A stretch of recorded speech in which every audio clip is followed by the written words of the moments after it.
Je suis Maude et tu écoutes l'épisode 56, un épisode replay en prévision de la rentrée sur comment alléger ta charge mentale de parent au quotidien. Salut et bienvenue sur le podcast S'élever en même temps que son enfant. Je suis Maude, coach certifiée chez Mercredi, mais surtout maman de 3 enfants. Sur ce podcast, je t'aide à conjuguer la bienveillance avec la réalité de ton quotidien de maman. Utiliser ton choix d'une parentalité bienveillante comme un accélérateur de ton propre développement personnel. T'aider à changer de regard sur les situations que tu vis avec ton enfant pour t'en servir, pour grandir et apprendre sur toi. Salut, je suis contente de te retrouver pour cette nouvelle saison du podcast S'élever en même temps que son enfant. Aujourd'hui, pour débuter cette nouvelle année, je te propose de démarrer 2022 sur des bases saines. Et pour cela, je souhaite te partager mes astuces concrètes pour alléger ta charge mentale au quotidien. Pour cela, je t'expliquerai d'abord ce que j'entends par charge mentale dans cet épisode, histoire que l'on soit toutes et tous sur la même longueur d'onde. Je te partagerai également les 5 grands principes qui, selon moi, te permettront de diminuer ta charge mentale. Et comme d'habitude, tu le sais bien, je te donne du concret. Je te partagerai ma proposition pour facilement te mettre en action et vraiment démarrer 2022 avec de bonnes bases. Je terminerai aussi avec un petit bonus qui personnellement m'aide au quotidien dans ma charge mentale. Mais c'est parti pour l'épisode du jour. Alors comme je te le disais, la charge mentale, ok, mais c'est quoi ?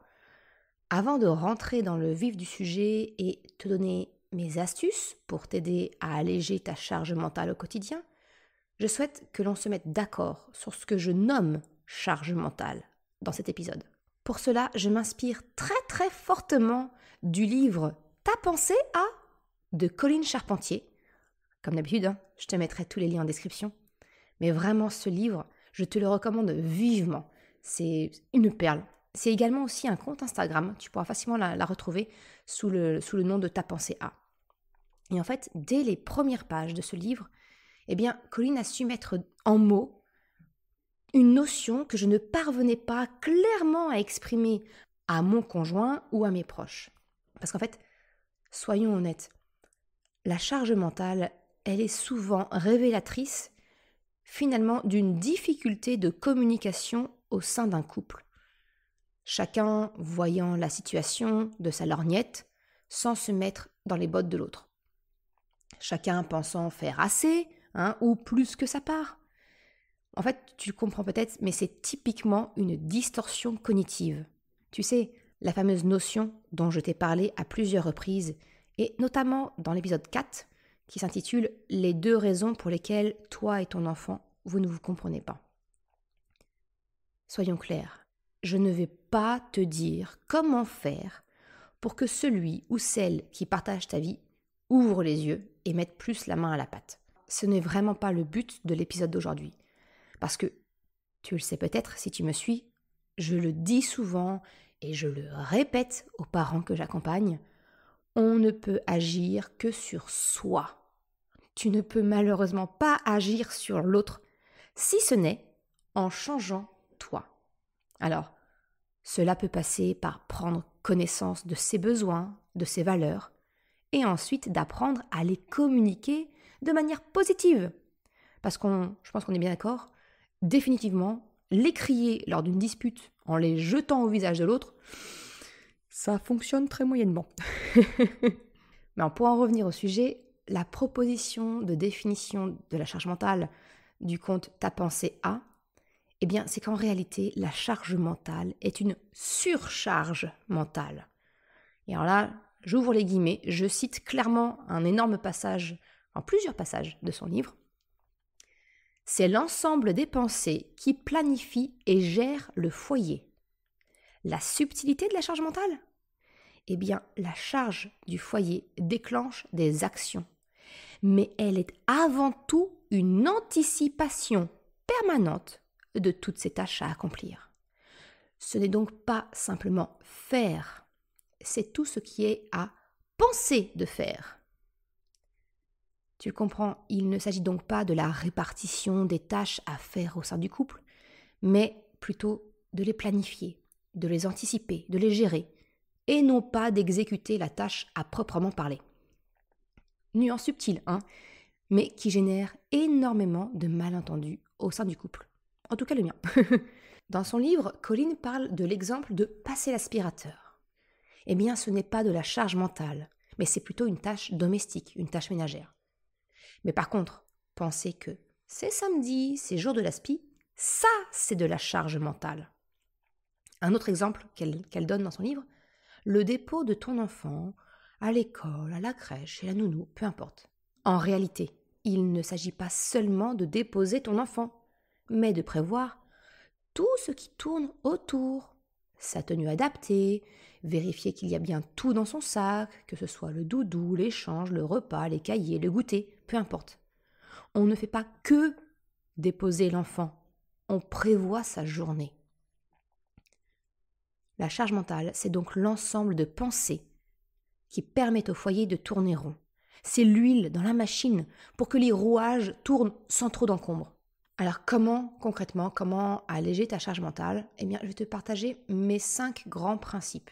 Alors, c'est pas quelque chose d'universel, hein, c'est vraiment ce que moi j'estime être les 5 grands principes pour me permettre d'alléger ma propre charge mentale. Tu le comprends peut-être, après ma mise au point, je ne vais vraiment pas te partager des trucs et astuces pour que ton ou ta conjointe mette plus la main à la pâte concernant les tâches ménagères. On est bien d'accord. Parce qu'encore une fois, je le répète, le changement passera par toi, car tu ne peux pas agir sur l'autre directement, ou du moins, c'est vraiment pas efficace sur le long terme, et ce n'est pas sain finalement pour votre relation. Il s'agit vraiment d'accepter, de lâcher prise, d'apprendre à connaître tes besoins, tes valeurs, de savoir les communiquer à l'autre de manière positive. En fait, c'est exactement ce que je fais généralement lors des premières séances, lors d'un accompagnement individuel de 3 mois. C'est vraiment... On commence toujours par là, c'est le début. Donc ma proposition pour diminuer ta charge mentale, elle va passer par toi, pour diminuer tes pensées qui tournent et retournent dans ta tête. Alors avant de passer vraiment au concret, on va dire que je vais parler des 5 grands principes, ma théorie à moi, et ensuite je rentrerai vraiment dans le dur et dans le concret, tu vas voir. Principe numéro 1, pour soulager ta charge mentale. Eh bien, j'ai envie de te dire, c'est le début de tout, c'est abandonner l'idée de la perfection. Tu le sais, je te le répète très souvent, la perfection, c'est un poison doré.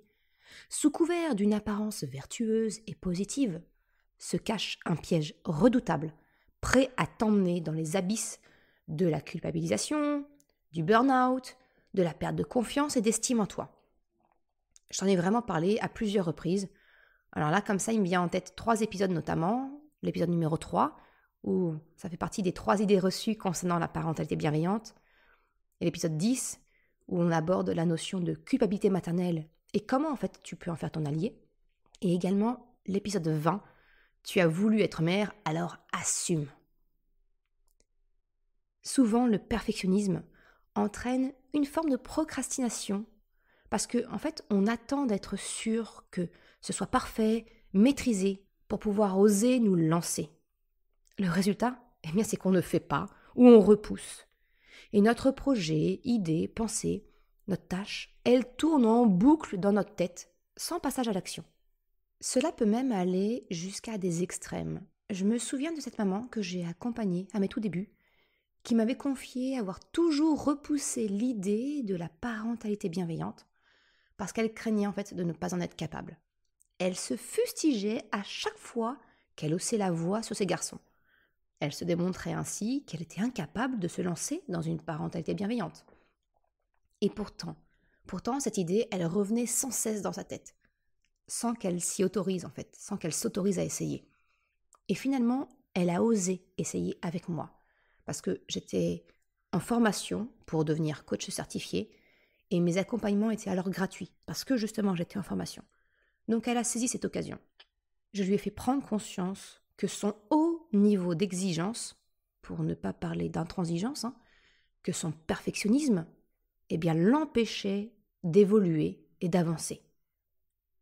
Pour diminuer ta charge mentale, apprends à lâcher prise sur tes exigences te concernant, sur ton perfectionnisme. Permets-toi de faire, même si ce n'est pas exactement comme tu le souhaites, si ce n'est pas aussi bien que tu aurais aimé.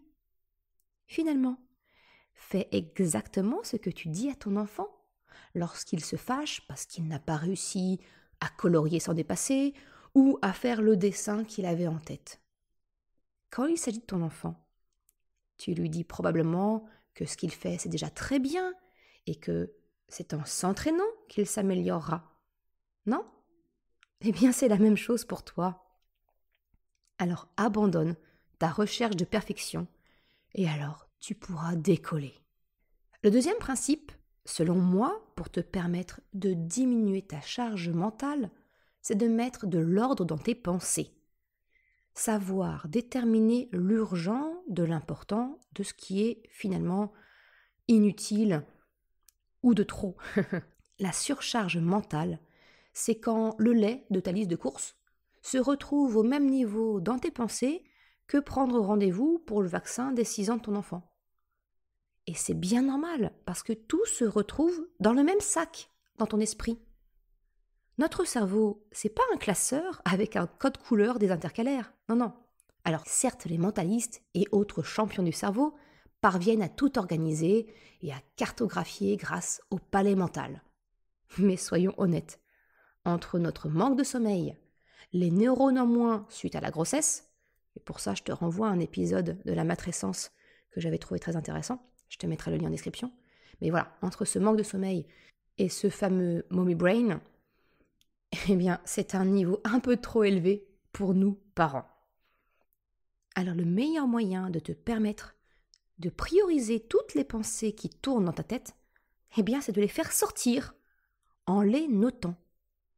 Alors tu pourras les prioriser, donner la priorité à certaines selon le degré d'urgence et ou d'importance. Et pour cela, eh bien je te recommande d'appliquer un outil qui est très utilisé dans le milieu professionnel. Il s'agit de la matrice d'Eisenhower. Alors c'est un bien grand mot, pompeux, mais qui est en fait une grille de lecture qui te permet de prioriser les actions selon leur degré d'urgence et d'importance. Mais un peu de patience, je vais te partager ma version dans quelques instants. Troisième grand principe, selon moi, pour t'aider à alléger ta charge mentale, eh bien c'est de mettre tes besoins au premier plan. Encore une fois, si tu suis ce podcast, ce concept ne t'est certainement pas nouveau. Tu le sais, je le répète souvent, un arrosoir vide ne peut pas donner de l'eau à la jeune plante. Autrement dit, si tu ne prends pas soin de toi, que ce soit physiquement ou mentalement, eh bien tu ne seras pas en mesure d'accompagner ton enfant aussi bien que tu le souhaites. Donc, diminuer sa charge mentale, eh bien ça passe aussi par écouter tes propres besoins. Apprendre à te recharger, à t'écouter. Cela ne fera pas de toi une maman ou un papa égoïste, comme je te l'ai partagé dans l'épisode 13. Cela fera de toi un parent beaucoup plus disponible et disposé à accompagner son enfant. J'ai beaucoup aimé la façon de faire de Mélina, du blog et du compte Instagram La Famille Tortue.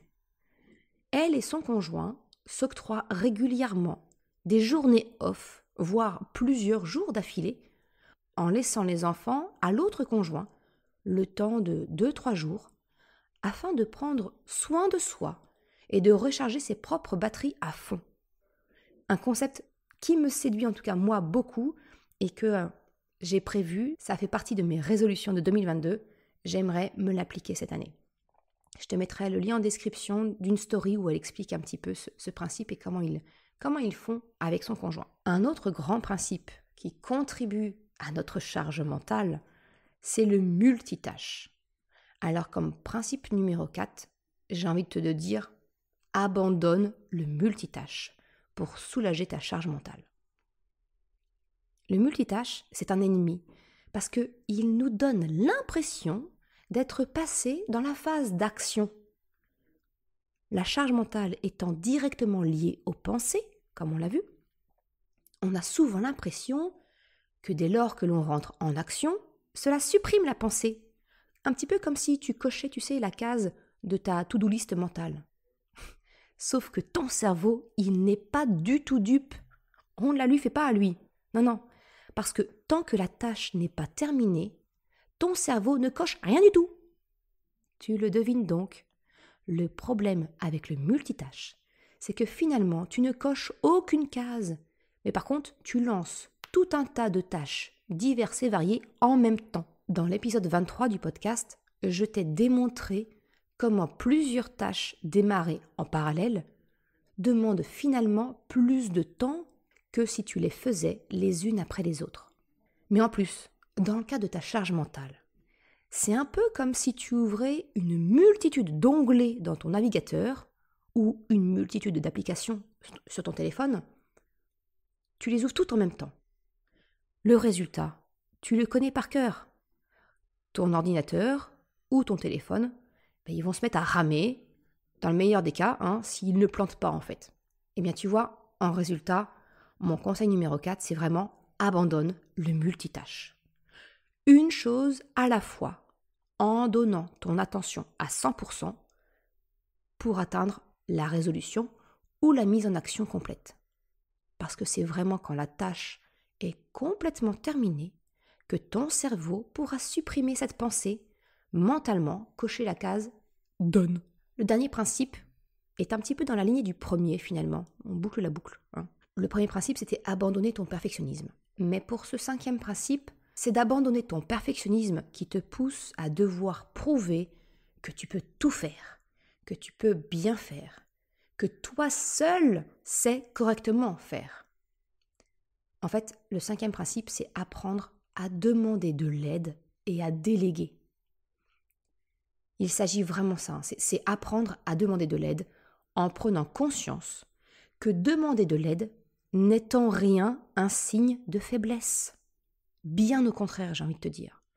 Il faut du courage et de l'humilité, qui sont toutes les deux de grandes qualités que je suppose que tu aimerais transmettre à ton enfant. Et celle qui te dit ça, eh bien c'est la maman qui se noyait à vue d'œil avec 2 enfants rapprochés et qui prétendait parfaitement y arriver et qui refusait toute main tendue. C'est moi qui te dis ça, tu vois. Il m'a fallu vraiment beaucoup de travail sur moi pour prendre conscience de tout cela.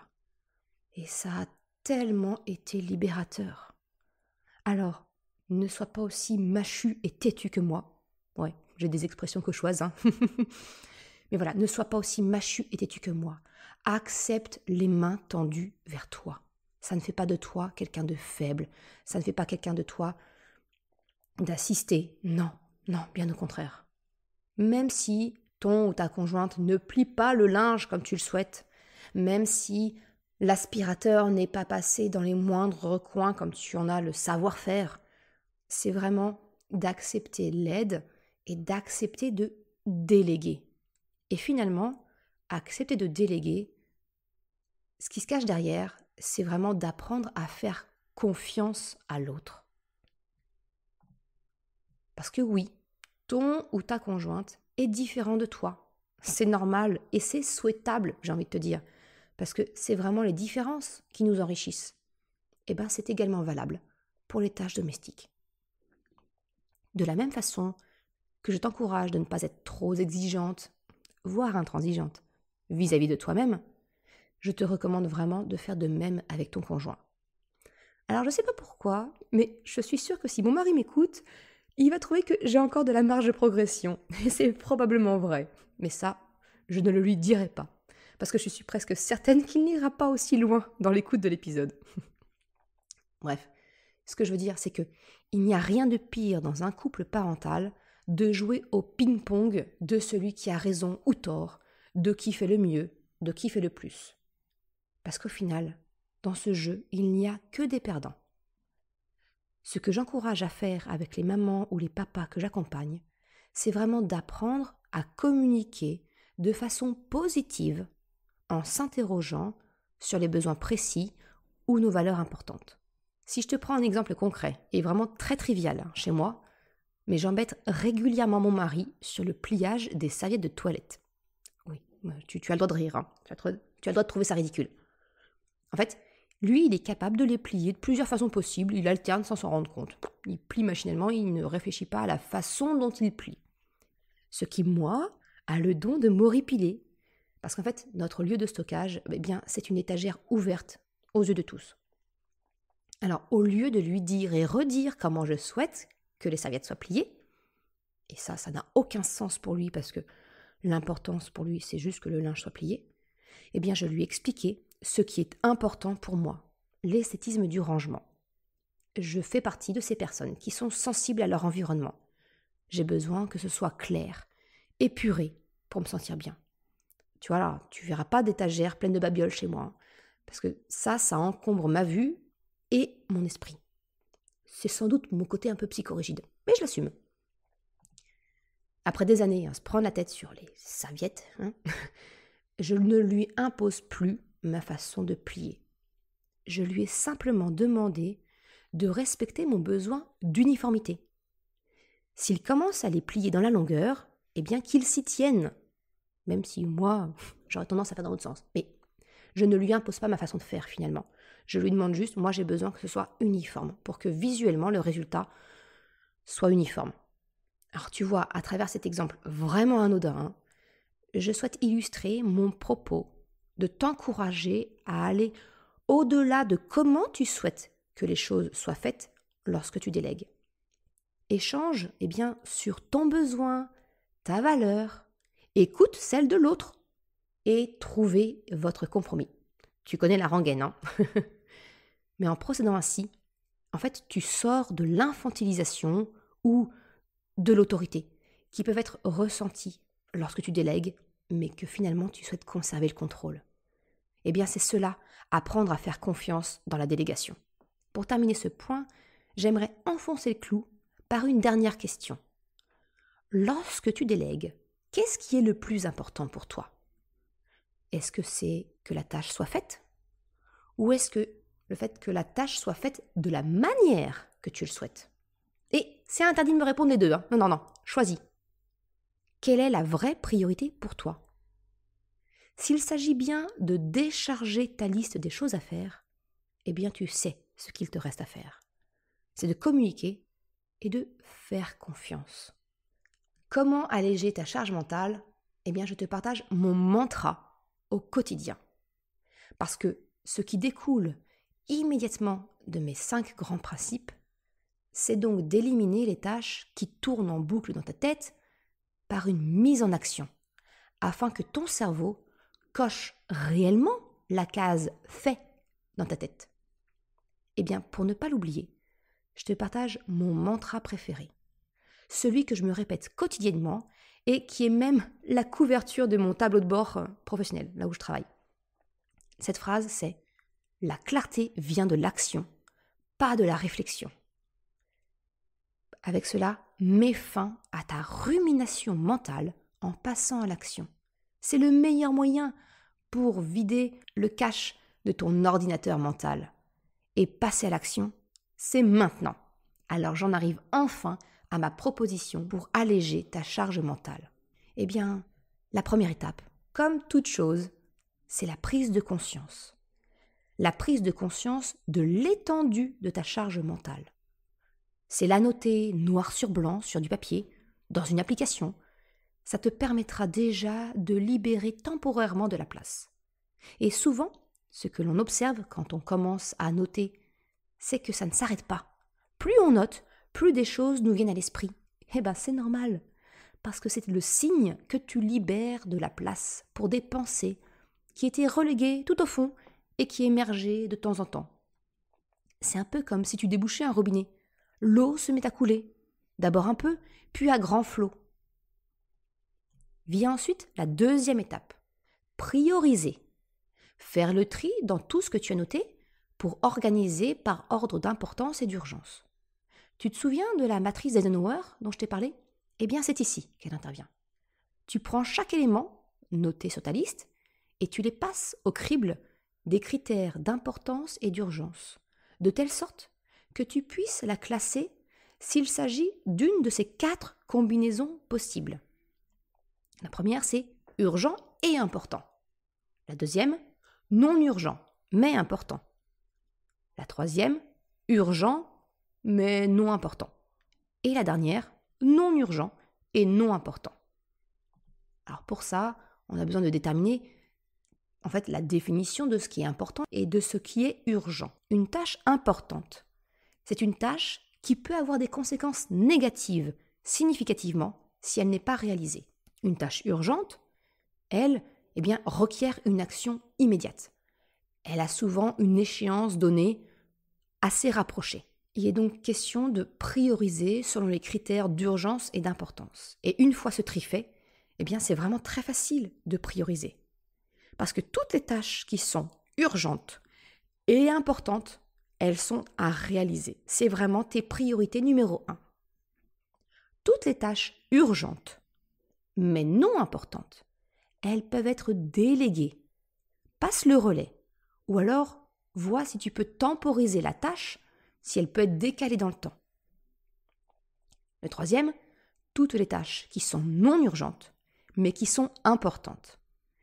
Elles, ce sont des tâches que tu peux planifier, parce que sans quoi, elles finiront comme un boomerang dans la catégorie numéro 1 en mode urgence. Et toutes les tâches non urgentes et non importantes, finalement, elles sont superflues.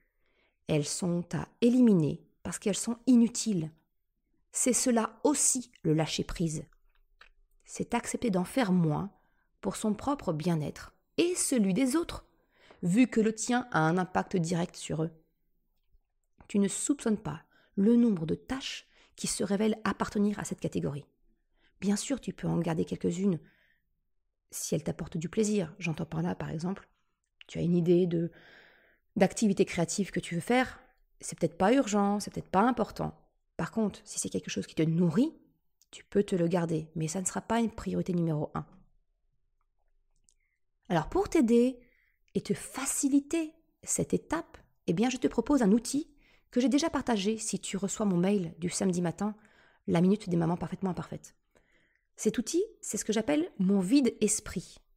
Il combine la prise de conscience de la charge mentale avec la priorisation de ce qui la compose. C'est en fait un outil où c'est une prise de notes, tu notes toutes tes idées et facilement tu peux dire si c'est urgent et important et automatiquement ça te classe, ça te permet de classer les tâches. Si tu désires le télécharger, c'est une simple feuille PDF, je te propose de la télécharger gratuitement sur mon site mercredi.com. Je te mettrai le lien en description de l'épisode. Une fois que tu as fait ça, tu y vois déjà beaucoup plus clair sur ce que tu dois faire, déléguer, planifier ou éliminer. Un autre élément important de mon organisation personnelle et qui m'a permis de drastiquement diminuer ma charge mentale, c'est de déléguer par l'automatisation. C'est de me servir de la technologie pour se souvenir à ma place de tout ce qui a une certaine récurrence.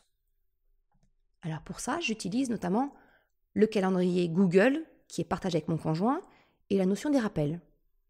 Par exemple, dans son livre, Colline, dans le livre Tu as pensé à, elle parle du jour de l'aspirateur. Je me sers de ce fameux calendrier Google partagé avec mon cher et tendre pour y noter tout ce qui touche à l'organisation de notre foyer. Du rendez-vous chez le coiffeur ou au docteur des enfants, au rappel des tâches récurrentes. Tous les jeudis, il y a un rappel sur l'aspirateur. Tous les vendredis matins, changement des serviettes de bain. Tous les samedis, le linge de lit. Une semaine le nôtre, une semaine celui des enfants. Parce que j'ai beau voir chercher, j'ai pas trouvé de machine à laver capable de laver nos 4 housses de couette en même temps. J'ai également noté le jour des sorties des poubelles, selon s'il s'agit du bac des ordures ménagères, du recyclable ou des déchets verts, etc. Alors si je suis effectivement encore régulièrement celle qui passe à l'action, je ne suis plus celle qui doit y penser. Mon mari reçoit la notification, tout comme moi. Et comme on l'a vu, la charge mentale, c'est avant tout une histoire de « t'as pensé à ?» Un autre moyen, c'est j'utilise également beaucoup les alarmes de mon téléphone pour ne plus avoir à regarder l'heure. J'ai une multitude d'alarmes dans mon téléphone que je programme en fonction des jours pour me donner un signal et ne pas avoir à surveiller l'heure en plus de ce que je suis en train de faire. Par exemple, j'ai une alarme de réveil pour la semaine, le lundi, mardi, jeudi, vendredi. J'ai une alarme de réveil pour la semaine quand je suis en mode maman solo, parce que j'ai besoin de me lever 15 minutes plus tôt pour me préparer avant. J'ai également une alarme du départ pour aller à l'école. Quand elle sonne, en fait, il nous reste 10 minutes de préparation. Ça me permet de donner un coup d'accélérateur aux enfants si nous sommes encore loin d'être prêts à partir. J'ai également une alarme du mercredi pour le dépôt et une autre pour la récupération de ma fille à son poney club. J'ai également une alarme le soir pour clôturer ma journée de travail et aller récupérer mes enfants à l'heure des parents, etc. J'ai même poussé le vice à me mettre également des rappels sur mon Google Agenda pour me faire des pauses en fin de journée et prendre 2 minutes afin de faire le point sur la journée. Mes victoires personnelles, mes gratitudes. En fait, le but, c'est vraiment de décharger le cerveau de toutes les tâches récurrentes, comme de regarder l'heure. Voilà ce que je souhaitais te partager dans cet épisode pour t'aider à te sentir plus léger ou légère dans ton quotidien, pour vraiment libérer ton esprit de tout ce qui le surcharge. Et comme indiqué en début d'épisode, mon petit bonus, en fait, concerne le minimalisme. Ça a vraiment été un changement important dans ma vie qui m'a permis d'alléger mon mental. Marie Kondo, la grande prêtresse de ce mouvement, a eu cette phrase dans son livre qui a fortement résonné en moi et que j'ai par la suite vérifiée par ma propre expérience.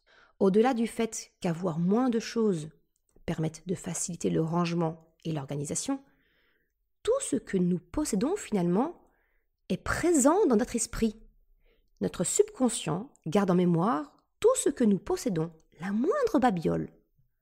Donc finalement, désencombrer chez toi participe à éclaircir ton esprit des choses qui le polluent. Avant, j'étais de celles qui consommaient pour remplir un besoin, avec la conséquence de consommer quand je ne me sentais pas bien. Tu connais ces fameuses virées shopping où finalement tu n'as besoin de rien en particulier et pourtant tu reviens les bras pleins et le compte bancaire vide. Alors au-delà du fait que c'était clairement nocif pour ma santé financière, les bénéfices ressentis de la consommation, ils étaient finalement très fugaces. C'était vraiment de la surconsommation. Adopter un mode de vie plus minimaliste, ça m'a aidé à renverser la vapeur. Aujourd'hui, c'est vraiment trier, vider qui m'apporte une satisfaction quand je vais moins bien. C'est un petit peu le grand ménage de printemps à n'importe quelle saison chez moi. Et je me rends compte vraiment que je me sens mieux par la décroissance, c'est-à-dire faire le tri et jeter, et non plus par la consommation. Et ça aussi, ça a grandement diminué ma charge mentale. Je te remercie d'avoir écouté cet épisode jusqu'à la fin. Tu retrouveras une retranscription, comme d'habitude, sur le site mercredi.com. Tu auras le lien en description. Si tu as aimé cet épisode, s'il t'a été utile, je t'invite à le partager, à en parler autour de toi. Ou si le cœur t'en dit, de me laisser une note 5 étoiles et un commentaire sur Apple Podcast. Ça me permet de le faire connaître et ça m'encourage également à progresser. Un grand merci à celles et ceux qui prennent le temps de le faire ou de m'envoyer un message privé. Je te souhaite une excellente journée, après-midi, soirée, quel que soit le moment où tu m'écoutes. Et je te dis à la semaine prochaine pour un nouvel épisode. Ciao!